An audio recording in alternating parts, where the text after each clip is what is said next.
மீனாட்சி ஜோதிட நேயர்கள் அனைவருக்கும் வணக்கம். அட்சய திருதியை வந்தாச்சு.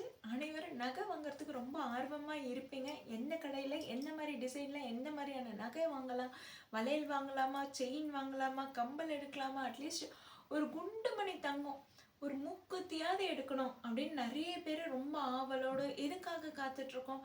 நம்ம இந்த நாள்ல நகை வாங்கணும்னா நம்ம வீட்டில் இன்னும் நிறைய நகை சேரும், நம்மக்கிட்ட இன்னும் நிறைய நகை சேரும் அப்படின்ற ஒரு ஆசையும் ஆர்வத்தினால தான் அந்த நாளில் போய் நகை எடுக்கிறோம். எதுக்காக அந்த நாளில் குறிப்பிட்ட நாளில் நம்ம நகை எடுக்கிறோம்? அதனோட விளக்கம் என்ன? அந்த நாளில் நகை மட்டும்தான் எடுக்கணுமா, தங்கம் மட்டும்தான் வாங்கணுமா, இல்லை மற்ற பொருட்கள் ஏதாவது வாங்கலாமா, நம்ம பட்ஜெட்டில் நம்மளால முடிஞ்ச அளவுக்கு வேற என்னெல்லாம் நல்லது பண்ணலாம், அதெல்லாம் எப்படியான பலனை தரப்போகுதுன்னு தான் நாம் இங்கே பார்க்க போகிறோம். அதாவது நாம் வழிபாடு பண்ணுறது எல்லாமே பார்த்திங்கன்னா சூரியன் சந்திரனோட பயணத்தை வச்சு தான். சூரியன் சந்திரன் எந்த மாதிரியான பயணத்தை மேற்கொள்ளுதோ அதை வச்சு நம்ம இறை வழிபாடை கொண்டு வரும். அதாவது சந்திரன் பயணிக்கிறத வச்சு தான் திதின்றதே வருது. இந்த சந்திரன் பயணத்தை வச்சு அமாவாசையும் பௌர்ணமியும் வருது. அது எந்த நட்சத்திரத்துல கால் பெறுதோ அது அந்த நட்சத்திரோட ராசி சந்திராஷ்டமம் எல்லாமே வருது. ஓகேங்களா? அதே மாதிரி சூரியனோட பயணத்தை வச்சுதான் சூரியன் உச்சம் அடையிறது, சூரியன் நீச்சம் அடையிறது அப்படின்றதெல்லாம் நம்ம ஜாதக ரீதியாக நம்ம பார்க்குறோம். அப்படி மேஷ ராசியில சூரியன் உச்சமம் அடையிறது இந்த சித்திரை மாதத்துல தான். அப்போ இந்த சித்திரை மாதத்துல சூரியன் உச்சம் அடைந்து பிரகாசமா இருக்கும்போது மற்ற கிரகங்களும் ஒளி பெறுது. இதே மாசத்துல சந்திரன் அமாவாசை கழிந்து வளர்பிறையா வரும்போது அது எவ்வளோ ஸ்பெஷலாக இருக்கு. பொதுவாகவே திருதியை நாளை வளர்பிறை நாளா, அதாவது வளர்பிறை திருதியையே இன்னும் ரொம்ப ஸ்பெஷலாக தான் நம்ம கொண்டாடுவோம். அந்த நாளில் சின்ன பிள்ளைங்களை தன்னுடைய எண்ணங்களும் ஆசைகளும் நிறைவேறணுன்றதுக்காக மூன்றாம் பிறையை பார்க்க சொல்றது நம்முடைய தமிழர் பண்பாடு, தமிழர் மரபில் பழைய காலத்துலேருந்தே இருக்கு. சரிங்களா? அதே தான் இந்த வளர்பிறை திருதியை சித்திரை மாசத்துல வரும்போது அது ஒரு அட்சய திருதியை. ஏன்னா அட்சயன்றதே என்னன்னா அதிகம் அளவிட முடியாதது, அதிகமா திரும்ப திரும்ப சேரக்கூடியது அட்சயம். அந்த அட்சயம் திருதியையே அந்த நாள்ல நம்ம நகை வாங்குறோம், நல்ல விஷயம் செய்யறோம்னா அது திரும்ப திரும்ப நடக்கும், திரும்ப திரும்ப நல்லது நடக்கும், திரும்ப திரும்ப நம்ம கிட்ட அந்த பொருள் சேரும்ன்றதுக்காக தான் இந்த அட்சய திருதிக்கு நகை வாங்கணும்னு சொல்லி 20 வருஷமா நம்ம தமிழ்நாட்டில் இது ஒரு ரொம்ப ஸ்பெஷலாக ரொம்ப இதுவாக போயிட்டுருக்கு. சரி, நகை வாங்கணும்னா காசு இருக்கிறவங்களால தான் முடியும். யார்கிட்ட காசு இருக்கும், யார் நகை சீட்டு கட்டுறாங்களோ அவங்க கிட்ட தான் இப்போ நகை வாங்க முடியுன்ற ஒரு சூழ்நிலை இருக்கு. ஏன்னா தங்கத்தோட விலை அந்நியாயத்துக்கு ஏறிட்டே போயிட்டு இருக்கு, ரொம்ப உச்சத்துல இருக்கு. சூரியன் உச்சம் அடைஞ்சாரோ இல்லையோ தங்கம் உச்ச நிலையை எட்டிடுச்சு. இந்த காலத்துல தங்கத்தை எங்களால எப்படிமா வாங்க முடியும்? நாங்க தங்கம் வாங்குற அளவுக்கு எங்களுக்கு இப்போதைக்கு வசதி இல்லை. தங்கத்துக்கு பதிலாக இந்த நாள்ல நாங்க வேற என்ன பண்ணலாம் அப்படின்னு நீங்க கேட்டீங்கன்னா, வீட்டுல நீங்க மங்கள பொருட்கள் வாங்கி வைங்க. மங்கள பொருட்கள் வாங்கினாலே போதும், உங்க வீடு சுபிட்சமா தான் இருக்க போகுது. உங்க வீடு சுபிட்சமாகவும் இருக்கும், செல்வ வளமும் பெருக்கும்.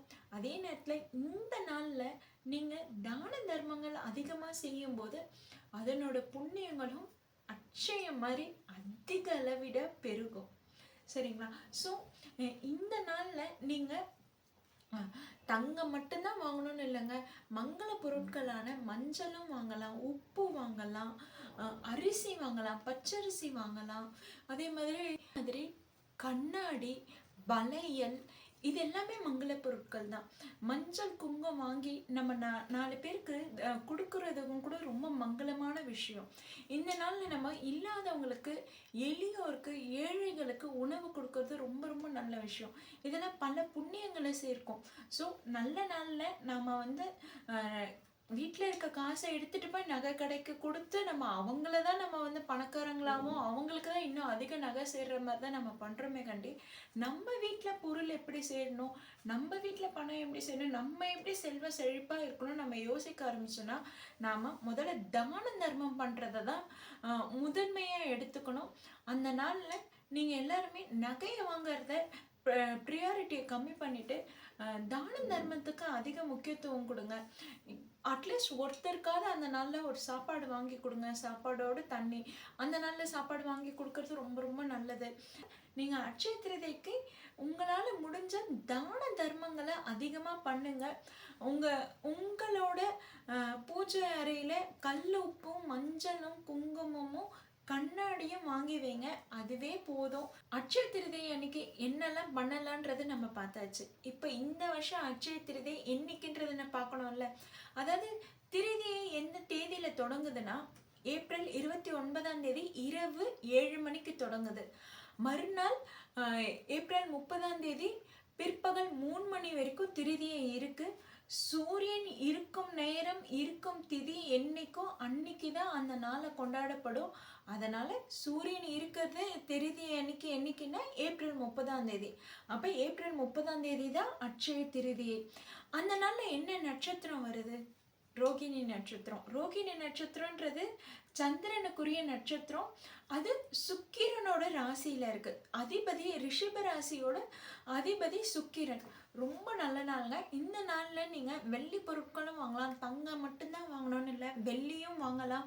அதே மாதிரி பால், தயிர், இந்த மாதிரி வெள்ளை பொருட்கள், வெண்மையான பொருட்கள் அதிகமாக வாங்குங்க. வீட்டில் பால் வாங்கலாம், தயிர் வாங்கலாம், பச்சரிசி வாங்கலாம், வெண்சர்க்கரை வாங்கலாம்.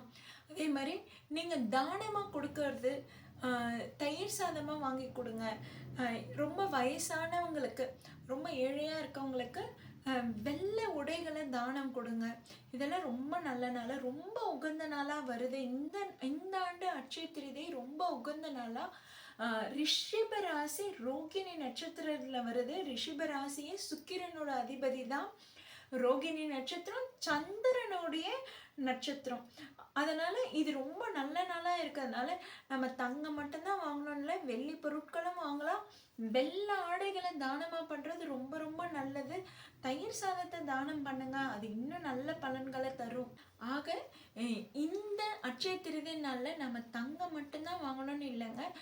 நம்மளால என்ன முடியுதோ, ஒன்றும் இல்லைங்க, ஒரு கல்லுப்பூ வாங்கிட்டு வந்து நம்ம பூஜை ரூமில் வச்சு சாமி கும்பிட்டாலே போதும். ரொம்ப நல்ல விசேஷமான நாளில் நம்ம வழிபாடை மட்டும் பண்ணலாம். வழிபாடும் தான தர்மமும் பண்ணும்போதே நமக்கு நல்ல புண்ணியங்கள் செய்கிறது. நல்ல புண்ணியங்களும் நல்ல எண்ணங்களும் இருக்கும்போது எல்லா செல்வமும் நம்மளை வந்து சேரதான் போகுது. தங்கம் மட்டும் நம்மளை ஒதுக்கி வச்சிருவா போகுது? கண்டிப்பாக தங்கமும் நம்மக்கிட்ட தேடி வந்து தங்கும். அட்சய திருதியை தங்கம் வாங்க உகந்த நேரம்.